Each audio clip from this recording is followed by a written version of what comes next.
Quero que você me acompanhe esta noite ao capítulo 10 de Lucas, e a uma passagem muito familiar com a qual todos os jovens aqui presentes se identificarão, sejam eles jovens ou idosos.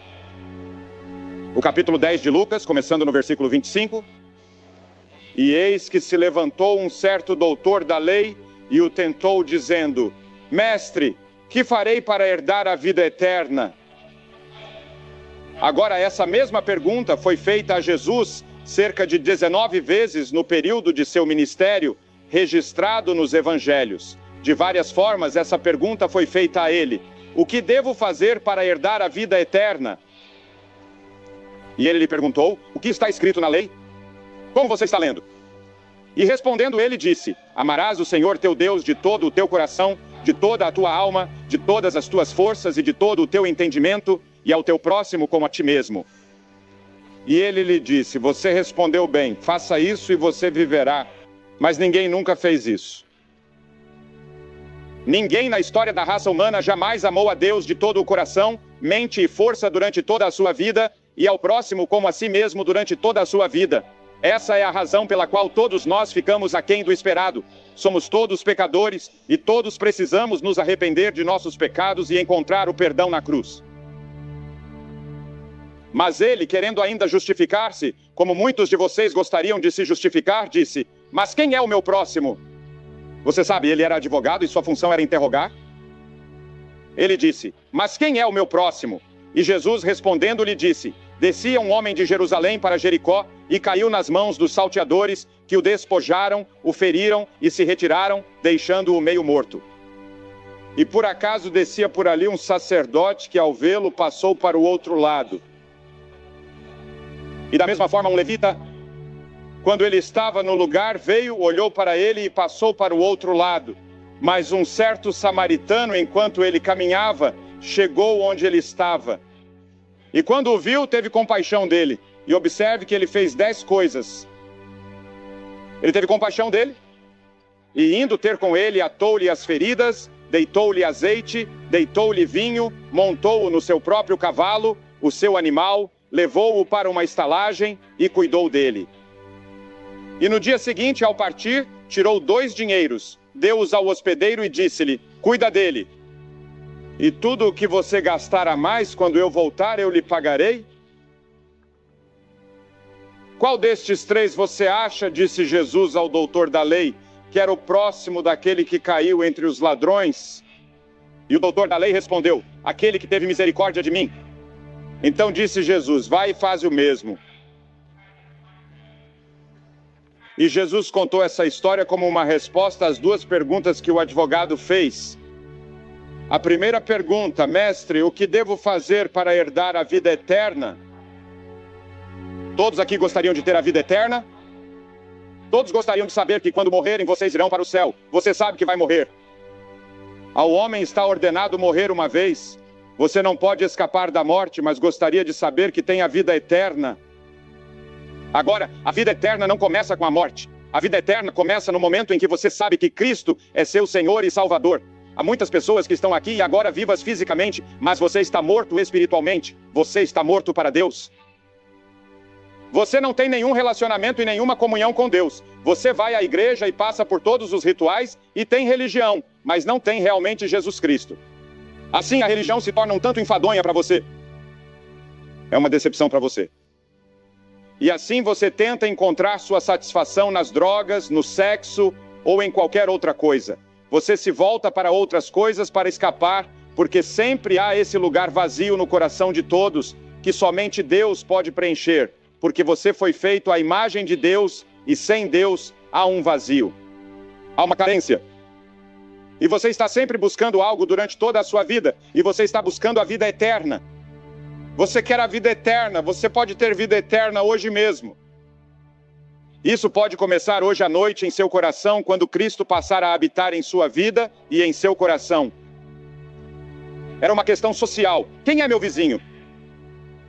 Jesus deu a resposta. Você amará o Senhor seu Deus de todo o seu coração e de toda a sua alma. Era uma questão social. Quem é meu vizinho? Jesus deu a resposta. Amarás o Senhor teu Deus de todo o teu coração, de toda a tua alma e de todas as tuas forças, e ao teu próximo como a ti mesmo. 850 milhões de pessoas neste planeta vivem em uma dieta de fome neste momento. Eles são nossos vizinhos. Quando foi a última vez que você compartilhou sua vida social com alguém de outra raça ou de outra origem étnica? Seus bens estão com os pobres? Sabe ensinar quem precisa de educação? Tem habilidades com não treinados? E a compaixão e as orações de vocês pela paz do mundo? Você já cuidou do idoso, do deficiente, do cego, do alcoólatra, do viciado em drogas, do moralmente decaído com seu amor e preocupação? Quem é seu vizinho? Qual é a sua responsabilidade para com o próximo? No mundo moderno de transporte e tecnologia, o mundo inteiro se tornou um bairro sem ser uma irmandade. E o mundo inteiro de repente se torna nosso vizinho. As pessoas que estão sofrendo no Sudeste Asiático são nossos vizinhos. As pessoas que sofrem na África Central são nossos vizinhos e temos uma responsabilidade para com eles. As Escrituras dizem que Jesus veio para curar os quebrantados de coração. Um novo livro acaba de ser lançado por um psiquiatra, intitulado The Broken Heart, O Coração Partido. E em Toronto, delegados de todo o mundo vieram para uma convenção sobre corações consertados. Jesus veio para curar corações partidos. Quantos corações quebrados estão aqui hoje? Sua namorada abandonou você ou seu namorado disse não. Isso partiu seu coração. E depois havia uma questão espiritual. Não apenas uma questão social, mas uma questão espiritual. Ao longo da história, a igreja tem mudado para frente e para trás em sua ênfase na redenção pessoal e no envolvimento social. Ambos andam de mãos dadas. Mas este homem disse: Mestre, que farei para herdar a vida eterna? E a pobreza espiritual desse homem era mais profunda e pior do que a pobreza material. E Jesus mostrou repetidamente que a doença espiritual é pior do que a doença física. Podemos ir ao Sudeste Asiático agora mesmo, a Tailândia, alguns desses campos, e você ficará com o coração partido. Meu filho esteve lá várias vezes e me contou algumas das histórias mais horríveis. E nós vemos isso em nossas telas de televisão e dizemos: o que podemos fazer? Sentimos-nos tão desamparados em um momento em que as pessoas estão sofrendo terrivelmente em tantas partes do mundo. Isso é impressionante para nós. E devemos fazer o que pudermos, eles são nossos vizinhos. Mas há outra doença bem aqui em Halifax, bem aqui na Nova Escócia, que é pior do que as doenças desses campos. É a doença espiritual, a doença do pecado. É pior do que o câncer porque destrói a alma. Isso destrói seu relacionamento com Deus. Ele se interpõe entre você e a paz, a alegria e a felicidade. E você precisa entregar sua vida a Cristo e ter essa vida eterna. O que devo fazer para ser salvo? Como podemos ser salvos? Essa é a mesma pergunta que foi feita a Paulo e Silas na prisão. E Paulo disse: creia no Senhor Jesus Cristo e você será salvo. Mas não é só um problema social e espiritual, é também individual. Jesus disse: um certo homem. Agora Jesus está interessado em você como indivíduo. Ele vê o pardal quando ele cai, disse ele, e tem os cabelos de sua cabeça contados, e vê você como um indivíduo. Ele disse que um certo homem, ele ama as pessoas. Veja como ele o amava. Ninguém tem maior amor do que este, de dar a vida pelos seus amigos. E as Escrituras dizem que esse homem nessa história desceu.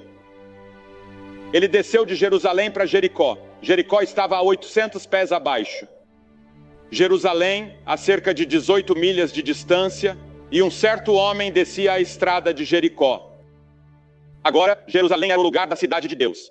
Naquela época, era a cidade da paz. Era a cidade da verdade. Era a cidade onde estavam os teólogos. Mas agora ele estava caindo, e esse é o curso descendente do pecado.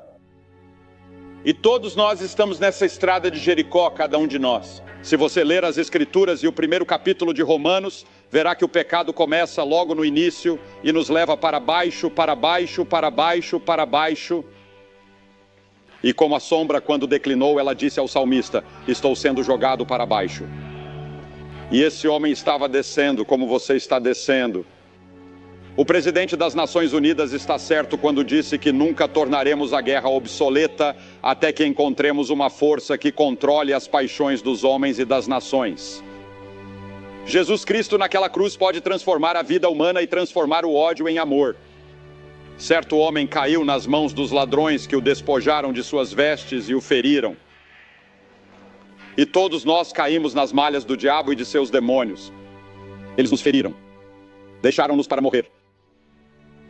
Jesus disse: o ladrão não vem senão para roubar, matar e destruir. Eu vim para que tenham vida e a tenham em abundância. Observe a diferença. Há um ladrão que vem para matar, para destruir, para matar você. Mas Jesus disse: eu vim para lhes dar vida e vida em abundância. E em todo o mundo o pecado está se alastrando. Estupro, devastação da humanidade, violência, terrorismo. Lemos diariamente em nossos jornais assassinato. Assaltantes e estupradores em nossas grandes cidades se tornaram um grande problema. Os ladrões feriram e despojaram esse homem e se afastaram dele, deixando-o meio morto, sozinho e abandonado. Quando ele chegou, quando recuperou a consciência, ele se viu esmagado e incapaz de se mover, assim como você. Um dia você acordará. Você se encontrará, o pecado o destruiu e você não consegue se mover.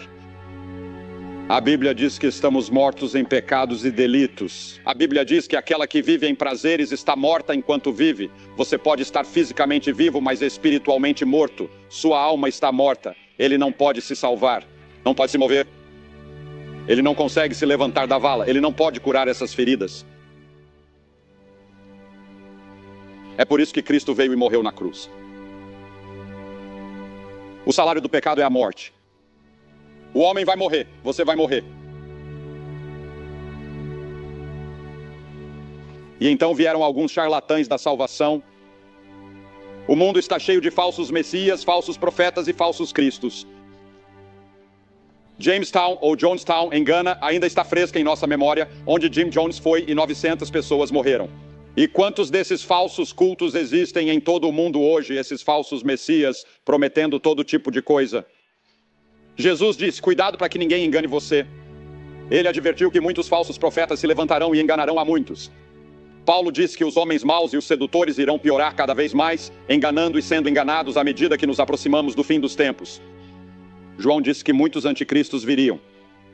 Ele disse: amados, não creiais em todo o espírito, mas provai se os espíritos são de Deus, por causa dos falsos profetas que têm saído pelo mundo. E à medida que nos aproximamos do fim da era, eles se intensificarão, ficarão cada vez piores e mais críveis o tempo todo. E muitas pessoas os seguirão para a sua perdição e morte. Um padre apareceu.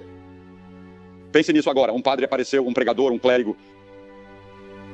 E diz que ele olhou e viu aquele homem ali sofrendo, morrendo, ferido e despojado, e passou para o outro lado. Agora ele estava muito ocupado em seu caminho, provavelmente para uma conferência religiosa, para parar e ajudar esse pobre homem. Paulo escreveu a Timóteo tendo forma de piedade, mas negando o seu poder. Você sabe, a religião não salvará ninguém. Dizem: ah, sou religioso. Claro, você tem religião, mas isso não vai salvá-lo. Você é salvo por Jesus Cristo, pelo sangue que foi derramado na cruz, por sua ressurreição. Pelo que é chamado na Bíblia de querigma, a história de Cristo na cruz, quando Deus pegou os pecados de vocês e os colocou sobre Cristo, e ele se tornou pecado por nós que não conhecíamos pecado. Essa é a única maneira pela qual alguém será salvo. Não me importa quem você seja. Você não irá para o reino dos céus a não ser da maneira que Deus disse para ir. Talvez você não goste dessa forma, mas é assim que as coisas são. Há um caminho que ao homem parece direito, mas o fim dele são os caminhos da morte, diz a Bíblia. Venha para a cruz. Encontre o perdão e a vida eterna. E então você tem a capacidade e a visão de sair e ajudar o próximo. As pessoas dizem que podem ser salvas se fizerem o melhor que puderem. Há algum tempo, vi uma pesquisa em Nova Jersey que dizia que 92% das pessoas diziam que esperavam ir para o céu, mas não tinham certeza. Mas João disse: sabemos que passamos da morte para a vida. Pedro disse: porque vocês sabem que foram redimidos. Paulo disse: eu sei em quem tenho crido e estou certo de que ele é capaz de guardar o que lhe entreguei até aquele dia. O apóstolo João disse: estas coisas escrevi a vocês que creem no nome do Filho de Deus, para que saibam que têm a vida eterna, sem necessidade de duvidar. Você duvida que irá para o céu esta noite? Você duvida que tem a vida eterna? Duvida que seus pecados foram perdoados? Há dúvida no seu coração? Se houver, eu me certificaria disso hoje à noite. Você diz: eu fui batizado, eu fui confirmado. Fiz tudo o que me foi dito para fazer. Mas você não tem certeza. Venha e certifique-se disso. Recomende sua vida, reconfirme sua vida. Reconfirme o que seus pais prometeram no batismo. Confirme novamente o que você prometeu. Muitos precisam fazer isso. Precisava fazer isso. Fui criado na igreja, batizado, confirmado e tudo mais.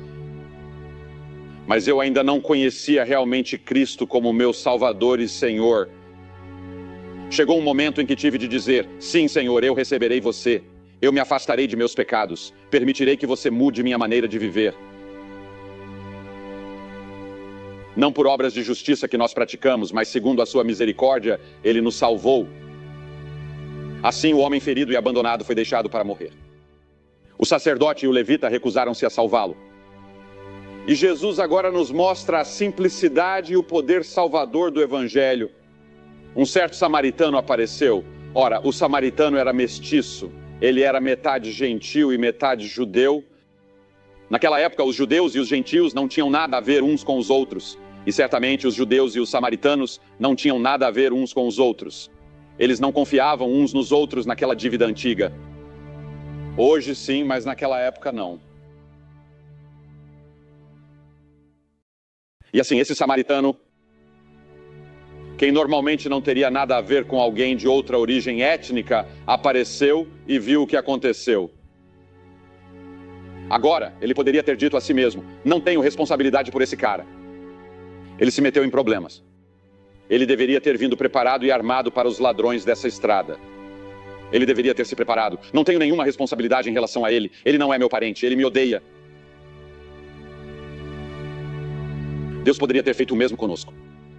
Ele poderia ter olhado para esse pequeno planeta girando no espaço como um grão de poeira, com pequenas formigas chamadas pessoas vivendo nele, perdidas, separadas dele, morrendo, nascendo, vivendo alguns anos, e depois morrendo, nascendo, vivendo alguns anos, e morrendo, pecando, e continuando com seus próprios prazeres, desafiando a Deus. E ele poderia ter dito: varra todos eles para o inferno. Ele poderia ter dito: destruamos o planeta. Ele poderia ter feito isso com um estalar de dedos. Ele poderia ter feito isso com uma ordem a um anjo. Mas ele não fez. A Bíblia diz: porque Deus amou o mundo de tal maneira que o amou. Você não entende isso, não é? Como se pode? Não se pode amar assim. Somente um Deus infinito pode amar tanto a ponto de fazer o que fez para salvar este pequeno planeta, para salvar você. A graça de Deus, não merecíamos isso. O Dr. Menninger, o grande psiquiatra do Kansas, disse que o amor é o remédio para a doença do mundo. Um dos ex-primeiros ministros de vocês foi citado na imprensa há algum tempo, dizendo que nunca havia conhecido uma época em toda a sua vida em que houvesse tanta escassez de amor. Li sobre uma mulher em Londres, Inglaterra, que morreu aos 102 anos. E nos últimos anos de sua vida, ela fez um registro em seu diário todas as noites. E aqui está o que seu diário dizia dia após dia, dia após dia. Ninguém ligou hoje. Ninguém me ama. Ela morreu sozinha. Mas vou lhe dizer, alguém ama você. Não me importa quais sejam seus problemas, suas tensões, suas pressões, seus pecados e seus fracassos. Deus ama você. Deus o ama tanto que enviou seu filho à cruz para suportar aquela morte terrível por você, só por você. Se você fosse o único, ele teria morrido por você. E assim esse samaritano foi até ele, assim como Cristo irá até você. Esta noite, em sua dor, em sua angústia, em seu fracasso, em seu pecado, ele virá até você. Ele não apenas o amou e o abandonou. Jesus não apenas nos amou e nos deixou, ele morreu, ele fez alguma coisa. E esse samaritano fez a mesma coisa. Mas Deus demonstrou seu amor para conosco, pois Cristo morreu por nós, sendo nós ainda pecadores. Você se lembra de ter lido no jornal há algum tempo sobre um médico de Windsor, Ontário, que foi para Chicago com sua esposa? Acho que não tenho certeza se eles estavam em lua de mel, mas foram a Chicago e comeram em um restaurante. E você se lembra que eles foram assaltados por alguns ladrões na rua, em um bairro bastante agradável. E o ladrão sacou uma arma e apontou-a para a cabeça de sua esposa ou noiva. Ele correu para o meio e os ladrões atiraram nele e o mataram. Ele estava salvando sua esposa no momento em que o Senhor Jesus Cristo entrou correndo por sua noiva, aqueles de nós que são membros de seu corpo. Ele morreu na cruz por nós porque nos amou. Cristo o amou e morreu por você. Mas Deus, que é rico em misericórdia pelo seu grande amor com que nos amou, observe que esse samaritano enfaixou suas feridas e derramou um pouco de óleo. Você vê, o Espírito Santo entra em nosso coração e nos convence do pecado. E depois que recebemos Cristo, o Espírito Santo vem para encher nosso coração, produzir o fruto do Espírito e nos dar dons para que possamos servi-lo. Em seguida, ele derramou o vinho, e o vinho, com seu teor alcoólico, era um antisséptico, que ajudaria a curar a ferida. E esse vinho, quando você o toma na comunhão, ou o suco que pode ser servido em sua igreja, representa o sangue de Cristo.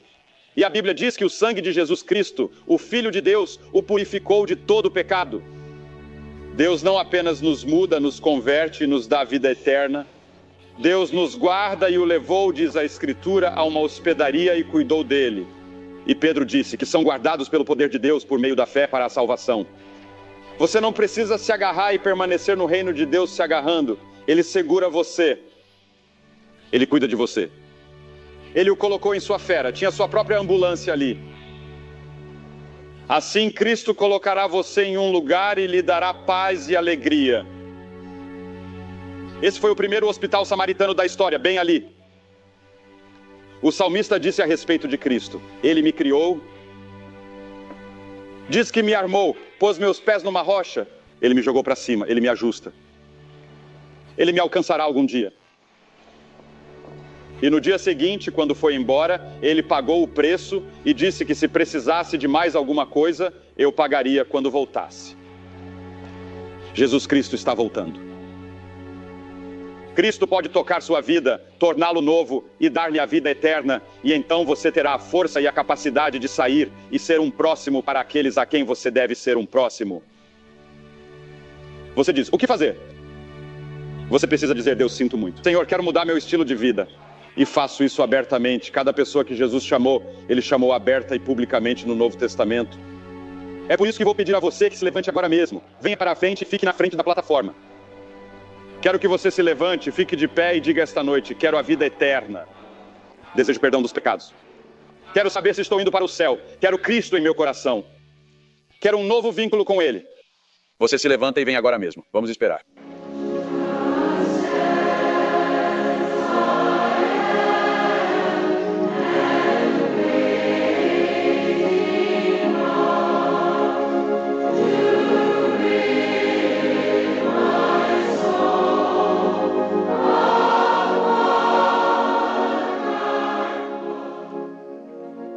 Assim como centenas de pessoas estão respondendo ao convite do Sr. Graham para assumir um compromisso público com Jesus Cristo, você pode assumir esse mesmo compromisso exatamente onde está. Você que está assistindo pela televisão pode ver que dezenas de pessoas estão vindo de todas as partes deste grande estádio para assumir seu compromisso com Jesus Cristo. E onde quer que você esteja, em uma sala de estar, em um quarto de hotel, em um bar, onde quer que seja, você pode assumir esse mesmo compromisso com Cristo. Que Deus ajude você a assumir esse compromisso. E não deixe de ir à igreja no próximo domingo. Deus abençoe você.